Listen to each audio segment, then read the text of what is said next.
Good morning, everyone, and welcome to our bi-monthly CalSega Coffee Chat. My name is Ashley Cervantes Thomas, and I am proud to serve as the chair of CalSaga's Ambassador Committee and Vice President of CalSaga. Today's topic is use of force. It is not only one of the most critical and complex issues in our industry, but it is also the one that is going to be the most heavily scrutinized. Whether it's hands-on incident at a client site, an altercation that ends up on video, worst, 3 words ever, it went viral. Um, or simply a report that's questioned after the fact. The way that our officers handle use of force can have serious legal, financial, reputational, and of course, human consequence. What makes this issue especially challenging is that expectations often collide, right? What the client wants, what the officers believe they are allowed to do, and what the law actually permits, the regulations, particularly here in California, they are not always aligned. And that's why we brought together this panel of experts representing three key perspectives, legal, insurance, and compliance. So I'm really excited to introduce this panel. All of our speakers at CalSaga are volunteers, and we're very, very fortunate to have them be willing to donate their time. So a giant thank you to each of our panelists today who are frequent speakers and share lots of perspective. Beginning the panel introductions with Gary Bradley, who's the Chief Legal Officer with St. Moritz Group, who will help us understand the legal limits and liability implications. Then we have Sean Kelly, who's the Senior Vice President Risk Advisor with Tolman and Weicker Insurance Services, who brings deep insight into risk, coverage, and claims related to use of force. And of course, the one and only David Chandler, who really doesn't need much of an introduction. We all know him as president of CalSaga, and he will speak to his experience with internal policy, training, and of course, as the expert in regulatory expectations. So our goal today is to provide practical, actionable guidance for companies of all sizes. And I saw some familiar faces on today. I saw some new faces. It doesn't matter what size company you are. If you operate as a PPO in the state of California, this is something that absolutely applies to you. So whether you're writing post orders, you're handling a use of force incident, or you're reviewing your reporting protocols, I will have something here in the set of questions we're going to try to get through that will be applicable to you. We oftentimes in these coffee chats do some opening poll questions.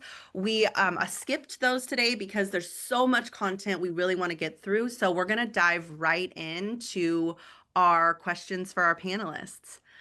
Without further ado, I will open with our first question, and I'm going to let my panelists answer in whatever order feels comfortable to them.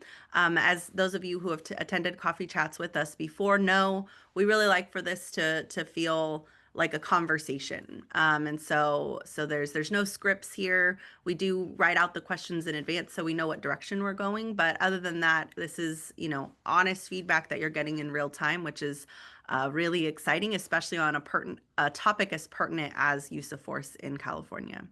So with that, the first question I have are, what are the real world expectations from clients that we often see, panelists, compared to the actual legal parameters surrounding use of force? And what happens when an officer maybe goes beyond what's either legally allowed per the regulations or per company policy? And I'd love to hear what David and or Gary want to chime in first. And I know Sean is going to have some different perspective coming from an insurance perspective and not per se having that operational experience. Thanks, Ashley. I'll jump in and then David have a say. First, good morning, everyone. The first thing I am duty bound to say is I have to do my little legal disclaimer.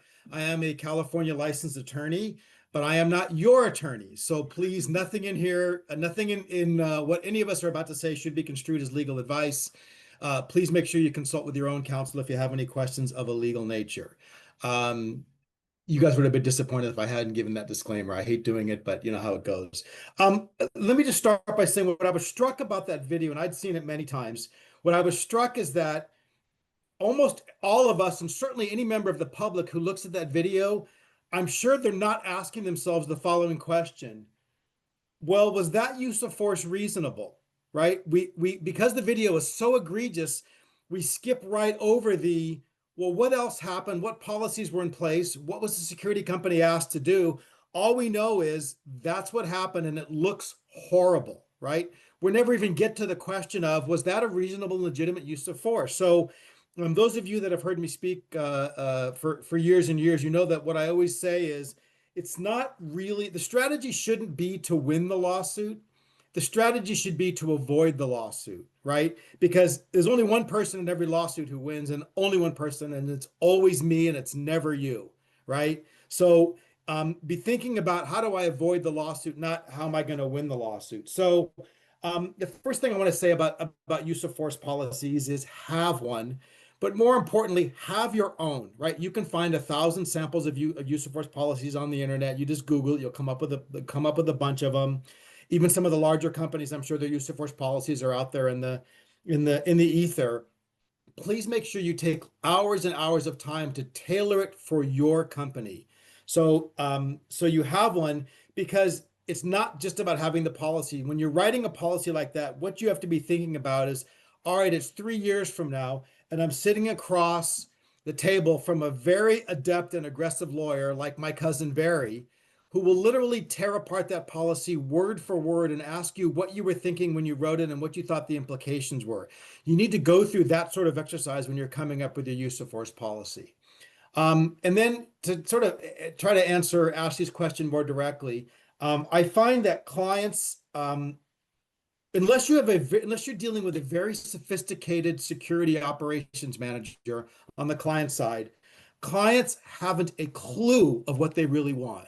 What they think they want is, see, if you owned that, let's say you owned that center where that video we just saw was took place, you're probably thinking those guards did exactly what I want them to do. I want them to get out disruptors, right?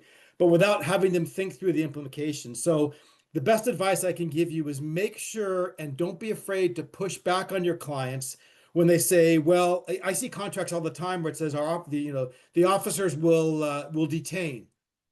And whenever I see that word, I stop reading the contract and I pick up the phone and I call the client. I'm like, well, let's talk about what that means. What do you really want the officers to do? Because if you're going to have them detain them, then I need my guys to have handcuffs. How else are they going to detain them? And if they have handcuffs, what are they going to do if somebody's injured while you start to go through this, and usually the client will say, oh, no, that's not what I meant at all. I took that language from somebody else, or I found it on the web, or blah, blah, blah. So always make sure you have that really clear understanding with a client. And if they're going to want to have, and some clients want you to arrest, some clients want you to detain, just make sure that you've got a high enough bill rate that you can hire the right kind of officer to handle that. So it's really important to make sure your client has a really clear understanding of what what they think they want and what they really want are often two different things. So that's the first place I attack it. To answer the second part of your question, what happens when an officer goes, it's we all have insurance policies, and Sean, I'm sure we'll get into this. And you think, okay, well, something bad happened, my insurance will cover it. Well, insurance doesn't cover claims for punitive damages. And if you've got a use of force situation, it's pretty easy for the other side to start alleging claims that are maybe not covered by your insurance policy. So, those of you who have had CCW training, um, the following will be familiar to you. What kind of gunfight is the best? The kind you will walk away from, or the kind you don't have, right? Same thing with the use of force incident. So just make sure that if you are going hands-on, that the officers are well trained and you've got really clear idea of what that is. I like to draw up a decision tree that I train the officers on. If this happens, then you do this. If that happens, then you do that.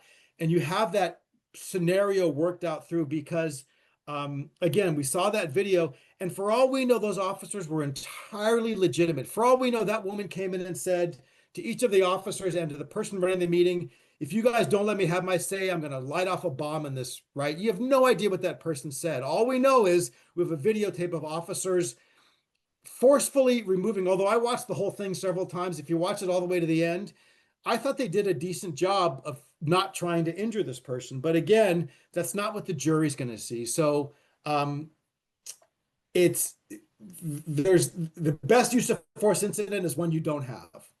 Is what I'll end with. I think that's great feedback. And I think the big takeaway for me and hopefully for everybody listening in, I've heard you say it probably 10,000 times, Gary, but it really is a powerful message. You know, the best lawsuit is the one you avoid, right? The lawsuit Yeah. you win truly is the one that you avoided successfully. And so I think that's huge. David, I'd love to hear your take on Yeah, yeah, mine's never going to be positive. it. So, the problem, again, a couple things I want to make clear is number one, um, you're going to have post orders. We'll talk about that in a little bit. You're going to have a use of force policy. And while you're doing that, I really want to encourage you to talk to your insurance broker and to have a real conversation, not just a conversation you have with the milkman. I need 4 more bottles of milk. You're going to have to tell your insurance broker what you're really going to do, because that's going to be the biggest surprise phone call you're going to make. Call the insurance broker, hey, I've got a use of force at this facility. And your broker's going to say, well, you're not covered for that. And Sean can certainly speak about that. I will tell you in California that there are a number of PPOs that are not really the most truth forward people in the world, because they don't really tell their broker what they're really going to do. But I do want to comment on the incident that happened out of state versus in California. As you know, in California, you cannot detain somebody against their will. That's an arrest in California. You have no legal right to detain anybody. So what's the crime to begin with? That's what you have to determine. So if the crime is trespassing, did you give them an opportunity to leave? Was it clear? Did they understand it before you put hands on? And then hands on in California, and remember, battery in California is as simple as an unwanted touch. So I would absolutely talk to your attorney, or make sure you have an attorney on speed dial, that once you're involved in a use of force situation, it's going to come around. Okay, it's going to happen. And then there's reporting requirements, which I can get into a little later on. But the number one, really, it's foremost for me, because I see it happen all the time, is there's a use of force because the client, again, doesn't know what he wants or thinks he knows what he wants. And the biggest thing for the client is the contract. Whose contract did you sign? Barry Bradley will tell you, you're going to have them sign your contract because that's what you want. And I've been in a lot of contracts, and 99% of the contracts I have, and I'm being honest with you, are not produced by me. They're produced by these other companies who have a bunch more attorneys on that are going to protect their company. And they've told me, if you want the job, sign my contract. If you don't want it, don't sign it. Have a nice day. So you're going to wait. You're going to be the one that's like Gumby. If anybody remembers Gumby, you're going to have to learn to bend and move along a lot, because you're going to be bending a lot. But you do want certain things in your contract that certainly Sean can talk about too, on the insurance side of it. And then, of course, nobody likes to hear this part of it, but if you're the owner of your security company, you are responsible for all your employees. And I hate to be the one to tell you this, but they're human, and humans make mistakes. So if you're not involved in the training of these people, you're liable for them. So you're going to accept the responsibility. So what that means is that I've seen a lot of security companies that hire somebody, they put them on a post. Okay, this is really simple. It's a construction site. Don't let anybody come on here, and I'll see you on payday. And that's the extent of their training that the guy gets. The problem is they're representing you and your company. If you don't get out and tell people what you really expect of them, the guidelines really are, what the post orders really are, what do you expect people to do? they're going to do what they feel is best. And they're going to try to help you out because they want to help you. I believe people in general want to help you because they want to be paid. And I'm fine with that. But you have to tell people what your expectations are and what's the expectation of the client. Well, if somebody hops the fence, do we chase them down? Do we tackle them? Do we ask them to leave? Do we force them to leave? And is there a use of force continuum that we're going to follow? What is your use of force? Do you have uh, your verbal skills, physical skills, pepper spray, taser, baton, up to firearm, which is deadly force? And what force do you expect your guard to use? And what do you think are the reasonable results? And remember, in California, we have what we call the reasonable person standard. What would a reasonable person believe was the right thing to do at that time? And then I hate to mention this, but everybody else has got a camera and everybody's kind enough to film it for you and to put it on YouTube and to put it on Twitter and to put it on everywhere else and show the public of what your guards are doing. And again, these are your employees. They represent you. So you're going to have to talk to your employees. I mean, it's just, what do you expect your employees to do? If you don't lay it out for them, they're going to just do what they want. And Gary, who's a phenomenal attorney, will try to attempt to defend you. And there are some other phenomenal attorneys on the other side of the table that are going to try to get a conviction. And as we know in California, the difference between criminal liability and civil liability, criminal liability is a violation of a public law. Civil liability is the opportunity to pay for it because civil is all about money. It's not about jail time. Sean, I think this is a great opportunity, and Ashley, help me out if Sean, if you want to talk about the real conversation, because I know you get these firsthand all the time Yeah, about what's really happening. I think that's a perfect segue. I mean, Sean, the big question I think that's burning for everyone are what are the potential insurance implications, and using that as a jump off point from your perspective. It teed me up really well for this. So just want to let everybody know I'm Sean Kelly. I'm the preferred broker for Cal Saga. Started writing security guard firms in 92. So that's 33 years of doing this. Okay. And the key here in talking to Gary and listening to Dave is that it is, something that my personal opinion, and when I speak to all my clients, is that they have a hands-off policy. Once you touch somebody, then they can say that there was an assault. If there is a lawsuit that comes up, that attorney is going to say you used excessive force. Okay, so then we're going to trigger coverage on the policy. The one thing that everybody needs to go back and look at their policies is to make sure that they have assault and battery coverage on their policies. Because a standard policy without the assault and battery is only going to provide you with reasonable force. Every lawsuit that's going to come against you from an attorney is going to say that you used excessive force. Okay. And so once that excessive force is there, you need to have the assault and battery endorsement on the policy. And I just wrote one the other day where a guy had been in business for a while and he had no assault and battery coverage. So it depends upon which broker you go that understands the coverage and understands exactly what you need in regards to your policy. You guys need to look at those endorsements. It's not on the policy, it's all in the endorsements that are there that adds the coverage back in. Okay, and that's where you need to look at it.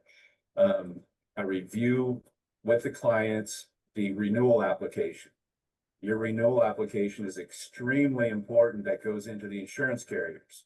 Okay, and I'm going to go over this in detail because they have a question in there as to what is your arrest and detention policy.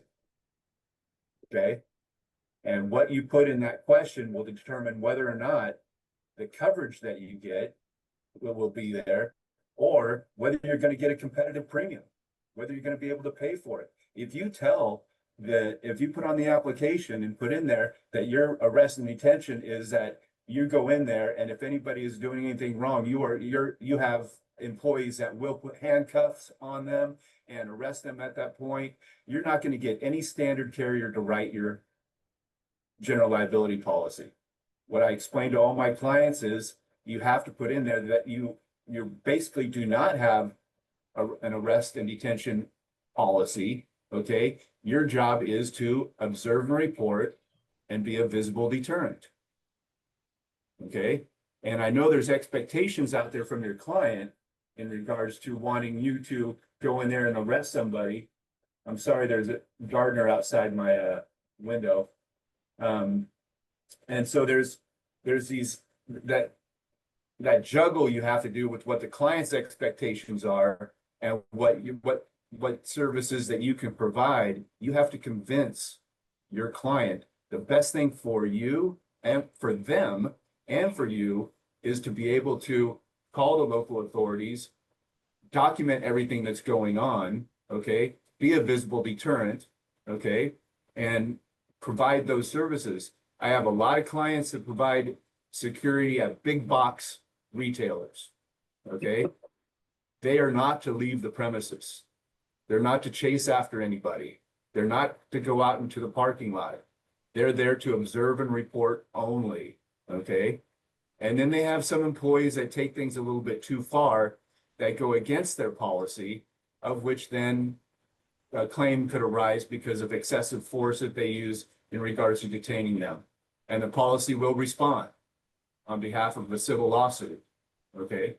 And so the key is to be able to present your account to the underwriter and to the carrier that your job is to be a visible deterrent and to be a to observe and report.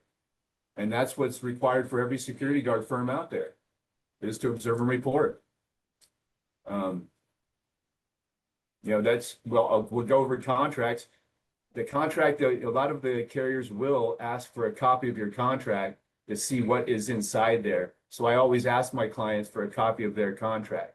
And Dave brought this up earlier. Yeah, you'll have your contract that you want your client to sign, but then your client will say, I don't want to sign your contract. I want you to sign my contract. And that's when every contract that you have has the ability to be revised. Please remember that. You can take things out of there that put you in peril, okay, into a hazard of which you want to avoid. And you want to avoid these lawsuits that come up. I get probably at least one claim a day in regards to an assault for bodily injury, okay? And get this, it's not actually the person that is being assaulted that's suing, okay? It is the person that, as this whole apprehension is taking place, a third party gets injured because of they get pushed down, they get run over, they get a broken leg as a result of it. Okay, this is an innocent third party that gets involved in this because they were coming outside the door when all this arrest was taking place, all this commotion was taking place. That is something that is going to fall into a lawsuit of which we're going to have to defend. And once you have at least one assault and battery lawsuit and claim on your loss history, your premiums are going to start increasing dramatically. And it's going to get to a point where you can't afford them. And then you're going to be starting to look and trying to look elsewhere, try to find coverage, or go without the assault and battery coverage in order to just be able to stay in business. So I love you use the word peril, Sean. I think that's unfortunately a very appropriate way to describe the situation that PPOs find themselves in these difficult, nuanced situations. So I think that's a perfect segue into our next bigger question is all about bridging policy and practice. In a moment, I'm going to ask you to talk through, post orders versus your use of force policy. But I want to open with this question, and whoever wants to tackle it, feel free to jump in. But what are some of the consequences if procedures exist, but they are not followed? if procedures exist but they're not followed, what are, let's use our imagination here or maybe some real life experience. What sorts of things happen when you have these, you know, written protocols, written procedures, but for whatever the reason, it's not, the officers does not adhere to it? Well, from my perspective, globally stated, I'd rather you not have a policy than have a policy and not follow it. Because if you don't have a policy and something bad happens, okay, so you committed one, I'll call it a violation for lack of a better word. You have one violation and you're going to have to deal with that. But if you've got a policy in place and you don't follow it, then you've got two violations: the bad thing that happened and your failure to follow your own policy. So if you're gonna, and it's a double-edged sword, because first of all, if you've got a company with more than 10 guards, you may think you know what's going on at your sites, but you don't, right? Because I'm very careful to, we do a lot of high-end retail at St. Moritz. Very careful to craft policies and contract language that we do not detain, we do not stop, we do not do any of those things. The deeper you get into it, you find out that officers will sign off on the training and then something happens, and in the heat of the moment, they put the hand on somebody. They say, "Sir, I need you to stop," or "You come with me." That can happen. So this constant training is important. And if you've got a policy and you showed you made efforts to enforce the policy and train on the policy, let me back up.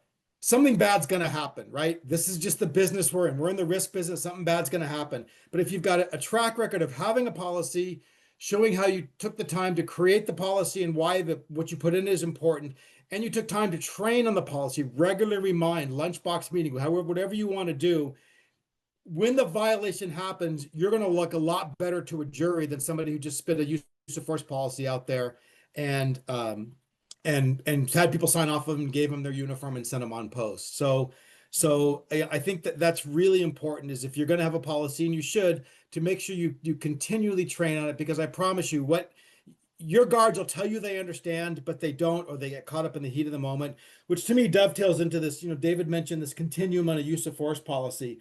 My use of force policy has a beautiful continuum chart, right? It's really laid out. It's got pretty colors. It's really, it's discretized into individual chunks. And if this happens, here's what you do. If that happens, here's what you do. My policy is fantastic if a use of force incident took 45 minutes to unfold. The problem is sometimes they take less than 2 seconds to unfold. And you need to spend the time with your officer saying, look, here's our continuum, but understand that it can happen like that, like that, like that, like that. And you're not going to have time to go back and think through okay, so now I can touch the guy. Now I can reach for my pepper spray. Now I can reach for my nightstick. Now I can draw my weapon. Sometimes it happens like that, and you need to have training on that, right? So when the 2-second event happens, your officers at least have an idea of how to react, and that's always going to play better to a jury. Even if the bad thing happens, the fact that you've trained on it really goes a long way towards helping your case. And then I would just piggyback on the back of Gary. Gary's 100% right. There is nothing in the Business Professions Code that the Bureau of Security and Investigative Services states that you have to have. You don't have to have a use of force policy. You don't have to have a use of force continuum. You don't have to have any of those things by law in California. Should you? Shouldn't you? It's up to you. But you're going to have to provide some training to the guards. Right, wrong, or indifferent, you're going to have to train him, because an untrained guard will just rely on what he's learned to do over the years. And that is the law, the training portion, David, right? Like The that. training portion is the law, but they don't train you on use. Yeah. So I mean, if anybody works in the executive protection industry, I've seen tremendous amount of executive protection guys, former cops, and when we're the worst, all they're carrying is a firearm. They spent 25 years on a police department somewhere carrying pepper spray, tasers, batons, and firearms, and handcuffs, and other tools. And yet they woke up in the morning, all they did was put their gun on and go out the door, because now they're Superman. So the use of force continuum left their 20 plus years of public service, and in the private industry, they're just carrying a firearm. So they go from verbal, physical to deadly. So it's a tough issue. You, the owner of the security company, the managers, are going to have physical conversations with your employees, because again, they're only human. And you're gonna have an honest conversation with your insurance company and whoever's writing up your contracts to make sure you have what you want in them. Or when the business gives you a contract and says, okay, here's a multi-million dollar opportunity to work for us and provide tremendous amount of security guards for a tremendous amount of money. And then you realize that you're making a decision based on financial gain versus what's in the best interest of you. Now, of course, you can do anything you want. You can do anything you want. You're the one that's accepting the risk. So at the end of the day, if you lose your company because you did some ridiculous things and you went after money, did you get enough money to support you the rest of your life? Or is this just a flash in the pan? So I would be very cautious. Money sounds great, and money is the root of all evil. But in the security industry, as you became a PPO or as you started out as a PPO, there was an opportunity. Somebody asked you, "Hey, could you do this for me? And I'll pay you this amount of money," versus just be a guard for somebody else and get this amount of money. It became a dollar issue. Then you started getting jobs. You started paying people to do the work for you. Then you get more jobs. Then you get more work, and you get more jobs, and you get more work.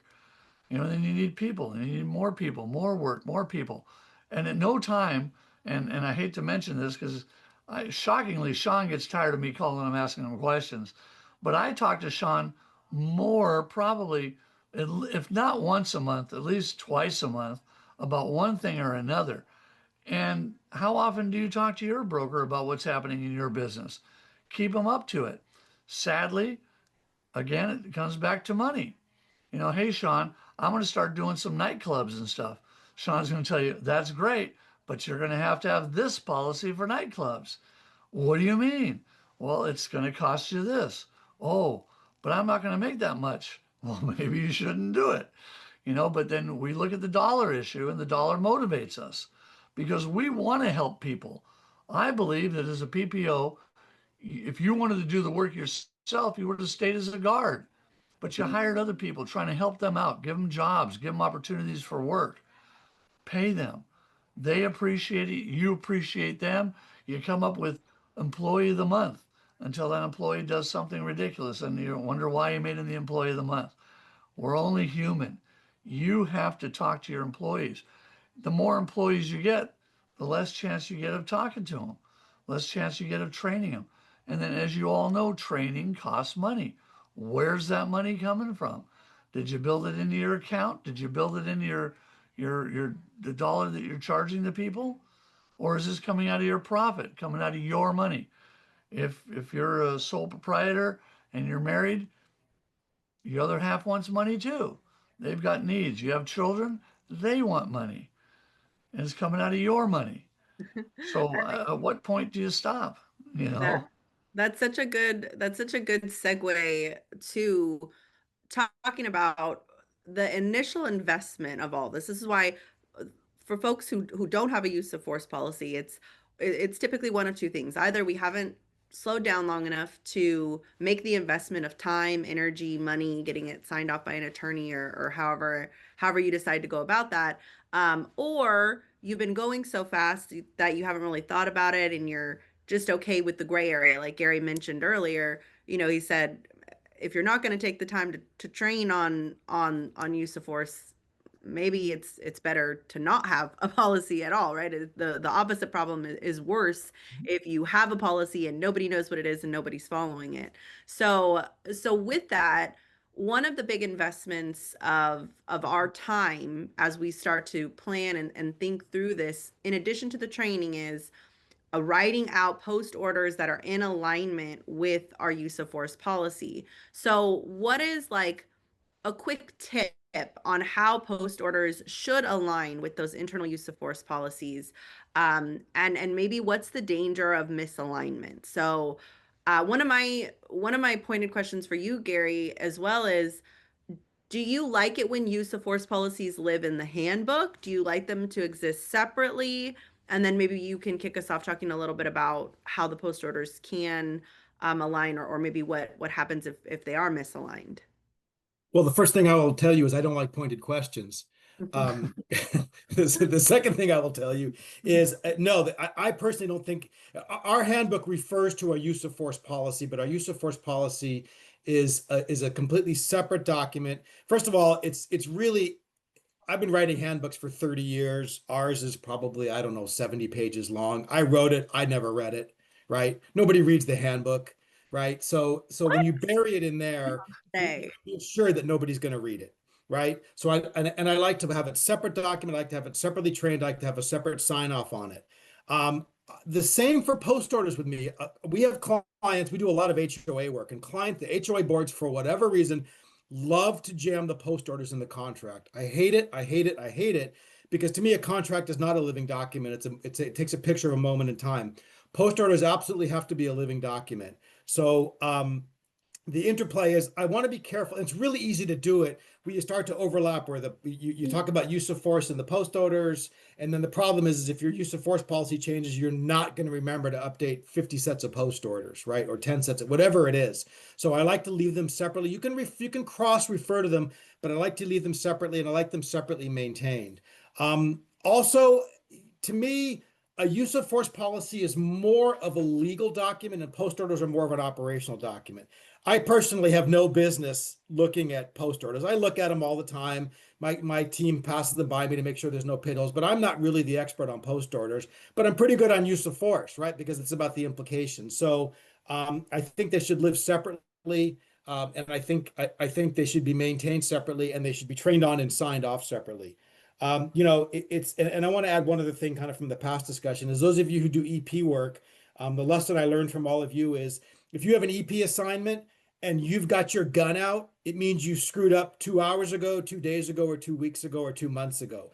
The same thing is true of a use of force. If you've got a use of force that's not really clearly aligned, then you didn't screw up. Your officer didn't screw up at the moment they've got their hands on. You screwed up in the post orders. You screwed up in training. You screwed up in not managing the client. So it all starts back from day one. It's like if you live in my universe, is when I see a document, I see a paragraph about what the officer is supposed to do. I don't think, can the officer do that? Am I going to get paid? What I think is, it's now 2 years from now, and the worst thing in the world happened. How am I going to defend this practice? So be very forward thinking about these policies and how they interact with each other. I love that. I think that's super, super helpful to sort of as we begin, some folks may already have a beautiful separate use of force policy. They reference it in all of their post orders. And some of us maybe didn't have that before today. And so as we start thinking, I think the big takeaway I heard you say, Gary, is being forward thinking enough to understand how all of this works backwards, right? So now here you are in front of the jury in that worst case scenario. Yeah, I think the ops team is focused on what do ops teams worry about? They worry about a couple of things, but among them are, am I going to get my shift covered? And is my VP going to have his foot up my behind because I've unbilled overtime? That's their universe, and that's the universe they're stuck in. It's an impossible universe to live in, but bless you all that you do it. But the other part of that is that once you get the officer on site, what bad things are going to happen that you haven't thought of? Yeah, I think that's such a great frame of reference. David, I don't know if you have anything else you want to chime in on that as we talk about post orders aligning with use of force and that how those two worlds exist together. You know, I've seen use of force policies be a paragraph. I've seen use of force policies be 25 pages. And again, as Gary indicated, really nobody reads it. I know companies that have people sign off on the use of force. Does that mean they're going to remember any of it? No.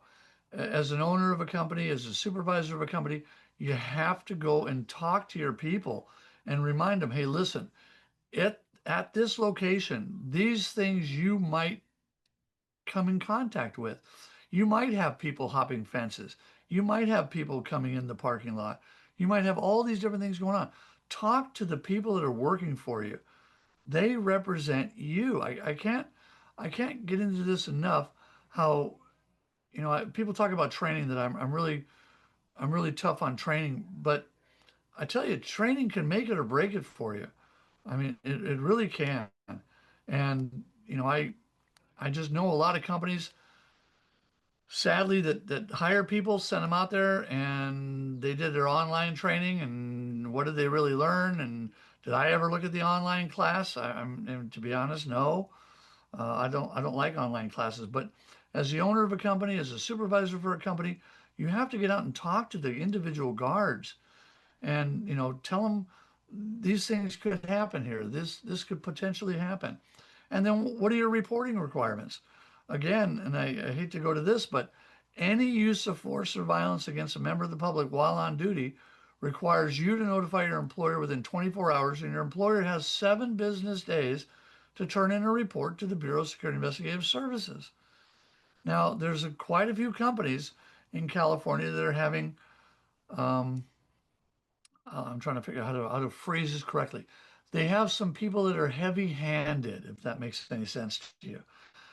The Bureau has chosen 8 of those people in the last 6 months and have went to the Attorney General's office to remove their guard cards because they feel that these people are getting involved in multiple uses of force multiple times, and in their eyes, they don't feel it's justifiable. Now, again, they don't have all the information because they just get a 1 page or maybe 2 page report.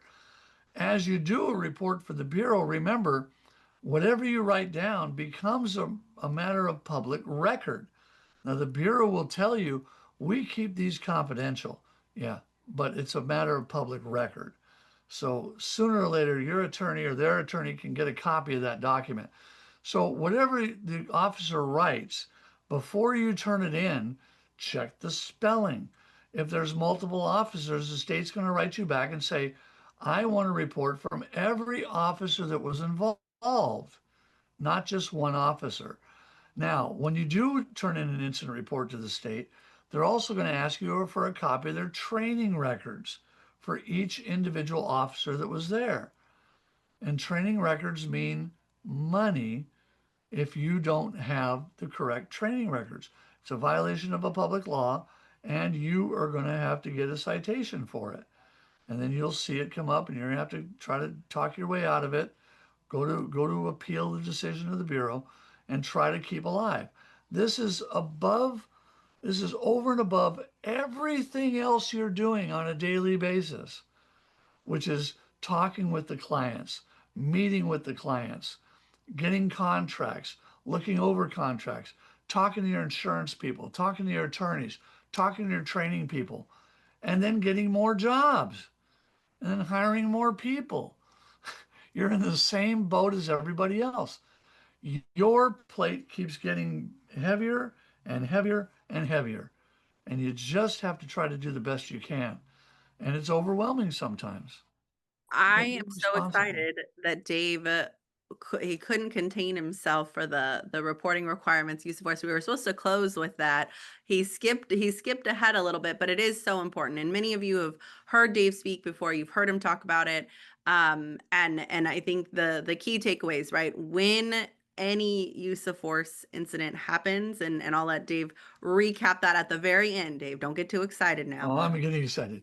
What are the key components, and we're almost there, but that trigger a use of force incident report to be submitted to BSIS. But big takeaway is, you 7 days to get that, 7 business days to get that report in, and everything that you submit then becomes a matter of public record. And so those are really, really important. I'm gonna have us close, and I can't wait to get a Sean's perspective, Gary's perspective, and Dave's perspective on this from each of their unique angles.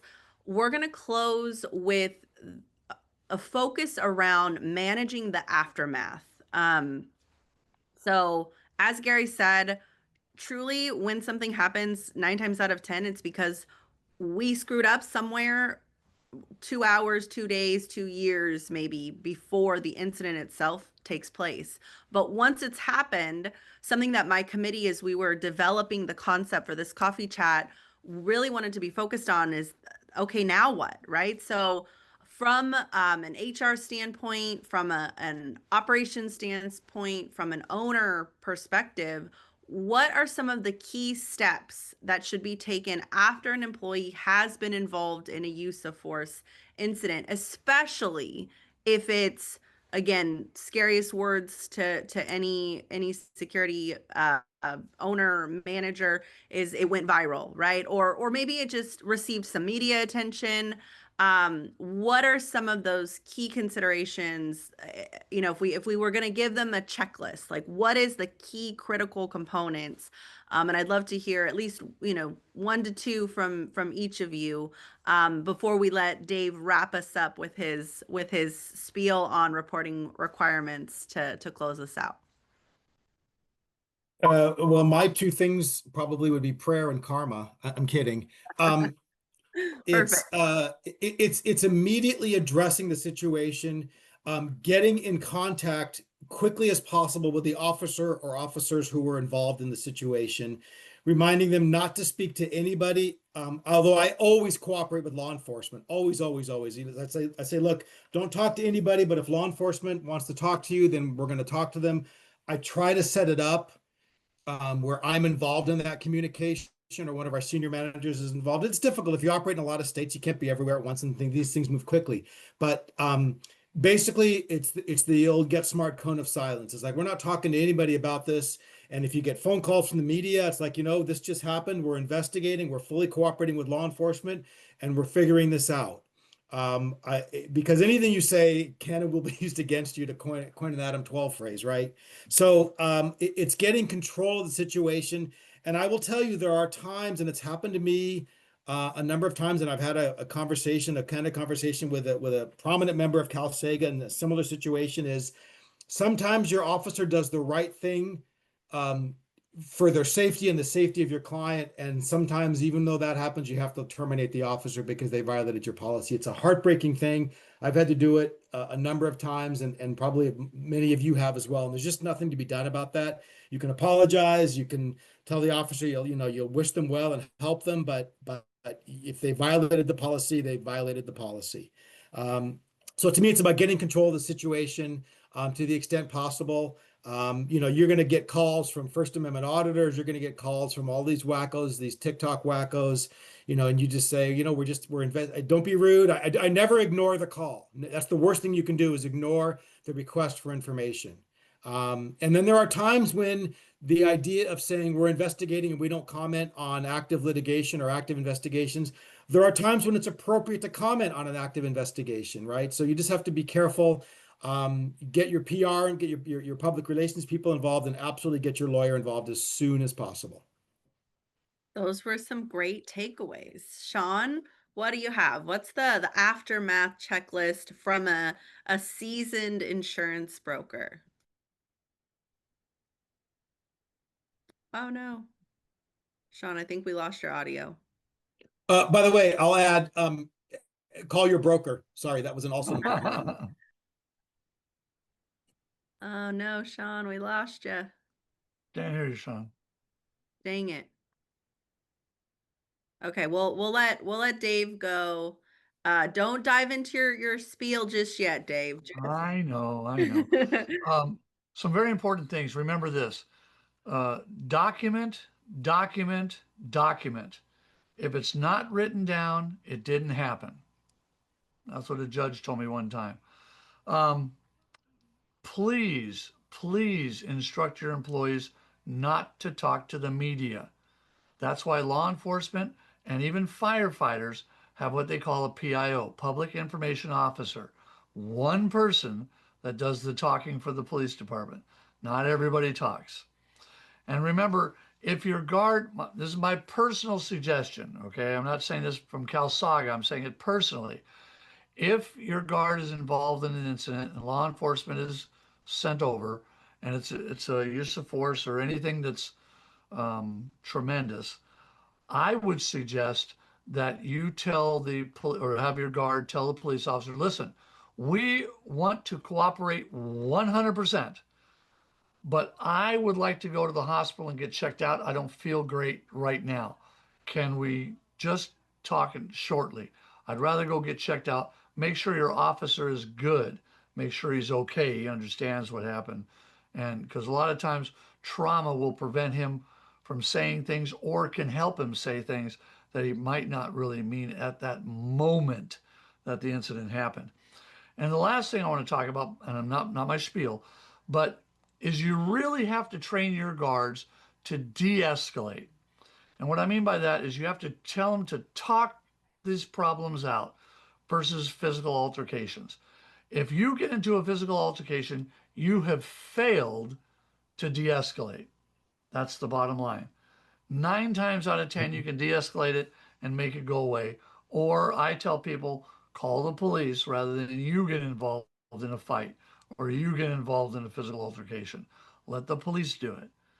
I tell everybody there's not enough money in it for me, but your client sometimes thinks that you're going to stand up and box for them or get it and be an MMA fighter and take them to the ground, turn them into a pretzel. My suggestion is call the police, let them get physical with people. That was a great summary, and I know you're chomping at the bit, Dave. Sean, let's see, do we have audio for your tidbit? Dang it. We cannot hear you, sir. He even left the meeting and came back, and we still don't have his audio. Okay, well, one Well, more. I will say in Sean's defense, have a conversation with your broker on a regular basis. Work in your Don't head. make it once every year when you have to renew. Talk to them during the year and say, hey, this is what I'm looking at bidding a couple jobs, Sean, or whoever your broker is. What do you think about this? Sean has told me in the past, send me over the contract, Dave. Let me take a look at it real quick. I'll do that if I can.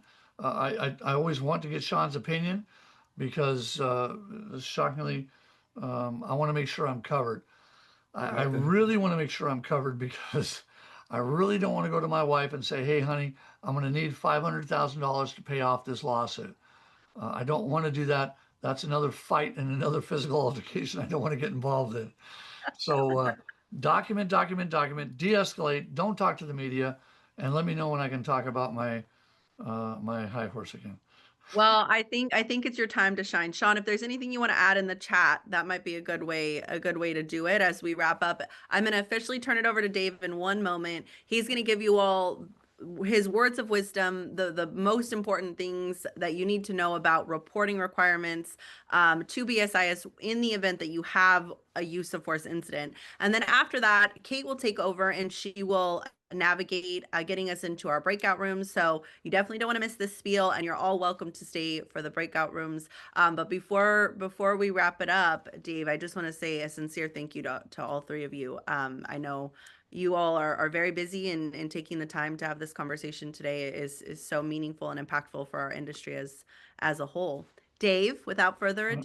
I appreciate it. And we could discuss this for 4 hours. We could discuss this for 2 days. We could discuss this for a month. Doesn't mean anybody's going to change anything they're doing now. This is hopefully some advice and direction to point you in the right direction. I do want to tell you a quick little story, and I promise I will be brief. There was an incident that happened out here in the area where I live at a golf course a number of years ago, where an individual hopped the fence and was walking around on the golf course. Security saw him. It was 2 o'clock in the morning. Security yelled at him, "Hey, what are you doing here?" And the individual said, "I'm looking for my uncle's house." And they said, "Well, come over here and talk to me." So the guy came over from the golf course, talked to the security guard, said, "I'm looking for my uncle's house. I've been out drinking and stuff." And the guard says, "Okay, well, what's your uncle's name?" And he gives him his name. I don't recognize that name. Here, hop in my car. We'll give you a ride down to the guard shack, and we'll try to figure this out. What's going on and who your uncle is. Guy gets in the pickup truck, goes down to the guard shack, and they determine his uncle does not live on the facility. And the guy had just been drinking prior to coming there, and they determine that they're going to trespass him and call the sheriff's department. Sheriff's department rolls out there, and the sheriff goes to interview the individual, and he says, "Okay, look, officer, I'm sorry. Excuse me, I thought this was where my uncle lived.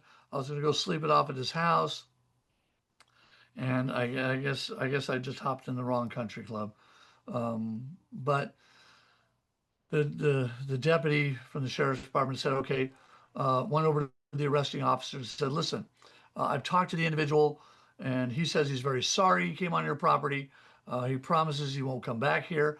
I told him as a deputy that if he comes back again, we'll arrest him for felony trespassing. And we're just going to go ahead. If you're okay, Officer Doe, we'll just go ahead and release him with the promise that if he does come back here, you give us a call. we'll arrest him for felony trespassing. The guard says, okay. And the deputy kicked the guy down the road and off he went. The individual went to a party a couple weeks later, was telling the story about how he was up at a golf course. He's feeling pretty good about himself, 2 o'clock in the morning. And it turns out one of the individuals he was talking to works for an attorney. The attorney had asked the individual to come to his office.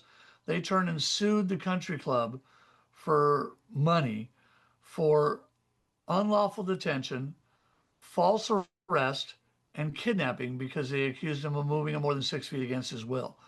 They won the civil lawsuit and sued the country club for over $250,000. The guard no longer works there. He did everything he was supposed to do, but the cop told him, and the cop told the attorneys during a deposition, well, I asked the guard if he's okay letting him go, and the guard said yes.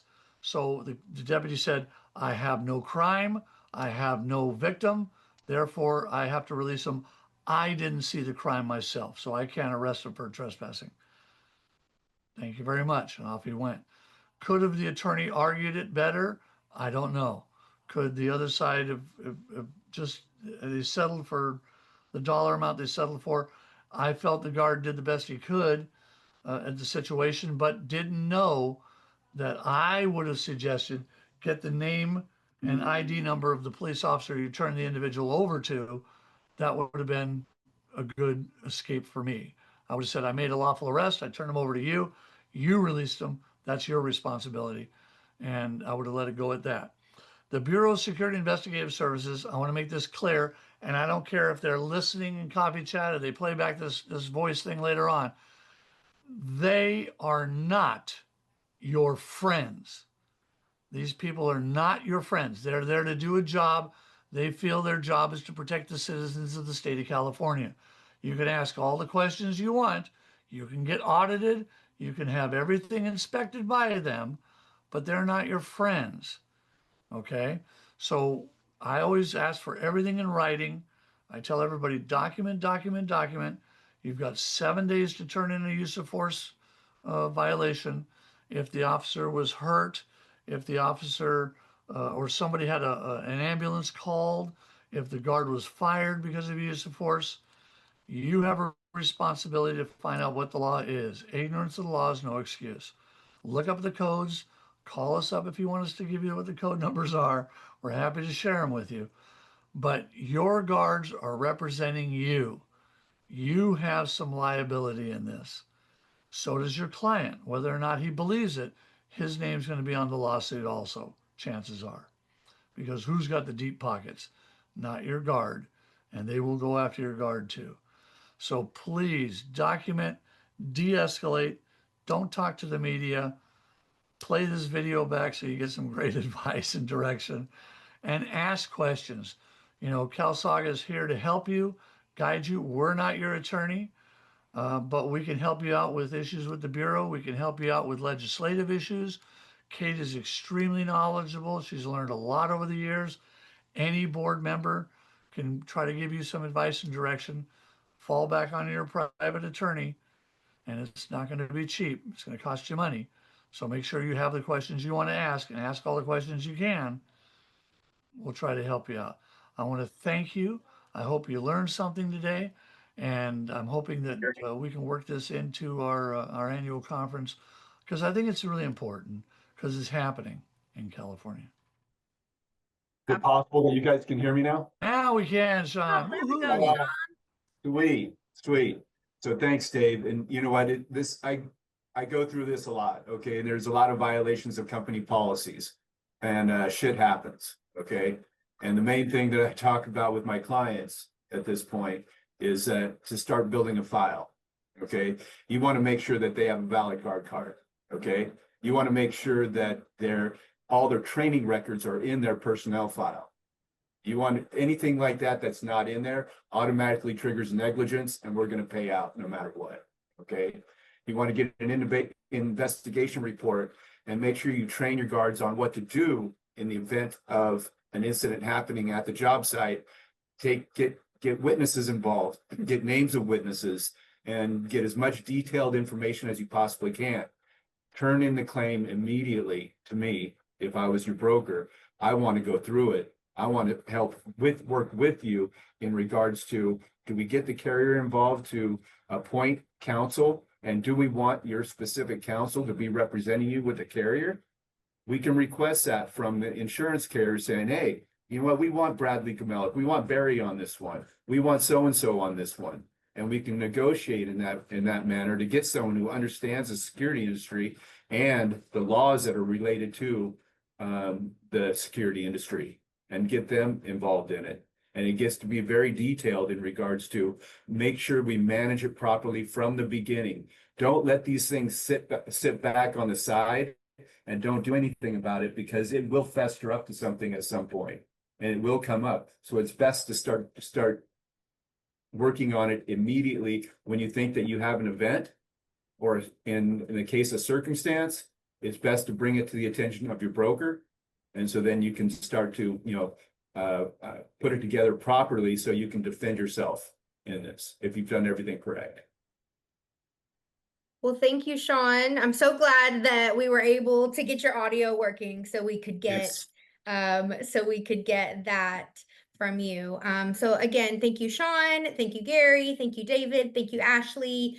Someone mentioned it earlier, but I just want to say again, all of the CalSega Board of Directors, our ambassador committee, all of those roles are unpaid roles. So anytime you are watching a coffee chat, or you are attending Security University, or you are attending the annual conference, all of those speakers are donating their time for free because they believe in the mission of CalSega, which is being the voice of the industry. We want increased professionalism of the industry. We want, I don't even know if I can say this with a straight face, but we want friendly legislation, or at least we want to try to work against unfriendly legislation. And so I just want to say thank you again to our three speakers, and thank you again to Ashley, our moderator, and our committee chair. I don't know if she mentioned it, but David is CalSega's president, and then we have two elected vice presidents, and those are Ashley and Gary. So and Sean is our preferred broker. So you're hearing from really dedicated people to the industry and the association. So I mentioned earlier that we're going to move into a time of networking. I really encourage you to stay for this time. Even if you are an introvert, I really think that you could benefit from this time. You're going to be in a Zoom room, a smaller group of people. So I encourage you to stay for this time. We'll only have, 15, 20 minutes. This is a great way for us to connect with each other. So I'm going to go ahead and open up the Zoom rooms. Please stay, introduce yourself if you want to chat about things that you learned during the coffee chat, or maybe you have some great insight on what your company is doing well that you want to share with other people. So I'm going to go ahead and open up those rooms. You should see a pop-up on your screen directing you to join the room. So please do click that pop-up. I know I'm running over my time, but I just want to say a quick, not even one more thing, two more things. For this year, we added a session of Security University in August. So in August 19th and 20th, we do have Security University in Glendale. If you're not familiar with that program, check it out on our website under the events tab, Security University, or send an email to our team, staff@calsega.org. This is our 2-day management training program. So if you are new to the industry, if you are new to PPO ownership, if you are new to management, this is a really great program for you. You're going to hear, we're going to have subject matter experts that are going to speak on legal, insurance, human resources, BSIS compliance. So I really do encourage you to register for that. It's only $250 for that 2-day program, and you get breakfast and lunch each day. So we work really hard with the help of sponsors to keep that cost effective for you. And then also our annual conference is coming up in October. It's October 14th through 16th. It's going to be in Rancho Mirage. The registration will likely open this week. We're working really hard on it, guys. We ran into a bug, but we hope to get it resolved, and I will send you an email as soon as it is open. I really do encourage you to attend that program. So I know we ran over a little bit, but I think, this is great. It's great that we had so much content to dig into, and I trust that all of you really benefited from this.